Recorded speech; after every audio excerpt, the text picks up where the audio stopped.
السلام عليكم. النهاردة هنعمل مع بعض بشاميل بتركات جديدة هتغير طعم المكرونة بشاميل خالص. معايا هنا المكرونة بتاعتي سلقاها في مية ومكعب مرقة وملح. معايا هنا السمنة البلدي بتاعتي ومعاها شوية زيت، هنزل عليهم بكوباية ونص من الدقيق وأقلب كويس لحد ما يبتدي لونه يتغير معايا.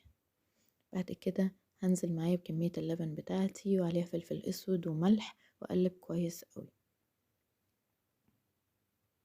بعد كده هنزل بمعلقتين من الجبنة الكريمي بتاعتي، دي نوع الحمد، بجد المنتجات بتاعت شركة الحمد حاجة كويسة جدا، تديها طعم غني قوي. واقلب كويس لحد ما الجبنة بتاعتي تمتزج مع البشاميل. ده القوام اللي انا عايزاه، انا مش عايزاه اتقل من كده عشان تكون المكرونة جوسي معايا.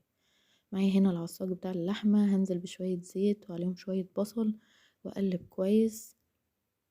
بعد كده هنزل باللحمة بتاعتي وابتدي اشوحها مع الزيت والبصل لحد ما تاخد لون معايا. اقلب كويس قوي. بعد كده هنزل بالبهارات بتاعتي، ملح وفلفل اسود وكزبرة، حابين تضيفوا كباب صيني مفيش اي مشكلة، تديها طعم حلو قوي. معايا هنا مكعب مرقة لحمة، ده بيعلي التست معايا.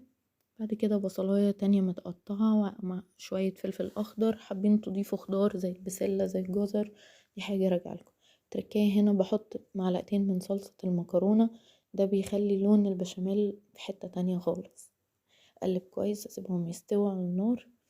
بعد كده الصينية بتاعتي أحط شوية مكرونة وأحط عليهم البشاميل بتاعي اللي أنا مجهزاه، وأقلب لحد ما البشاميل يدخل في المكرونة ويمتزجوا مع بعض كويس أوي. زي ما انتم شايفين بفردها كويس قوي في القاع. ببتدي احط بعد كده العصاج بتاعي وافرده على المكرونة كلها. بجد الطعم هيطلع خرافي. هنا فردت العصاج بتاعي، حطيت عليهم 3 معالق كبيرة من صلصة المكرونة، وهحط باقي المكرونة بتاعتي محطوط فيها البشاميل وافرد كالمعتاد. هفضل افرد فيها واحط باقي كمية البشاميل بتاعي. هنا البشاميل خفيف يا جماعة عشان المكرونة تطلع معايا جوسي. وهدخلها الفرن لحد ما تاخد لون معايا. هنا الوصفة بتاعتنا خلصت. لو عجبكم الفيديو ياريت تدعموني في فولو ولايك. اتمنى انكم تجربوها واشوفكم في وصفات جديدة ان شاء الله.